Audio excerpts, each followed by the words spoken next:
Last వీడియోలో arm whole finishing చేశాను గదా!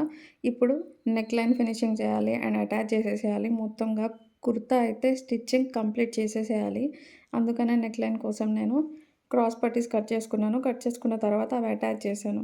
నేను స్టార్ట్ చేసిన టైమే బాలేదేమో అనిపిచ్చింది. ఎందుకంటే ఒకటి థ్రెడ్ కట్ అయిపోతది. లేదు అనంటే బాబిన్‌లో థ్రెడ్ అయిపోతది. అసలే నాకు బాబిన్‌లో థ్రెడ్ ఎక్కించడం రాదు. ఎట్లో ఒకట్లా తిప్పలు పడి మొత్తానికైతే బాబిన్‌లో థ్రెడ్ ఎక్కించాననమాట. మొత్తానికైతే నేను అటాచ్ చేసేసాను. సైడ్స్ కూడా స్టిచ్చింగ్ అయిపోయింది. కంప్లీట్ అయింది. నేను 100% నా ఎఫర్ట్స్ అయితే పెట్టాను.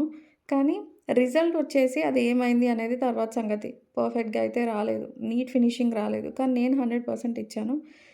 నేను స్టిచ్చింగ్ నాకు వచ్చిన కొంచెం స్టిచ్చింగ్‌తోనే నేను అసలు కట్టింగ్ కూడా ఏం రాదు నాకు. అలాంటిది నేను ఆన్‌లైన్‌లో చూసి నేర్చుకొని నేను ఈ మాత్రం చేశానంటే నేనైతే మాత్రం 100% సాటిస్ఫై అయ్యాను. మీకెలా అనిపిచ్చింది?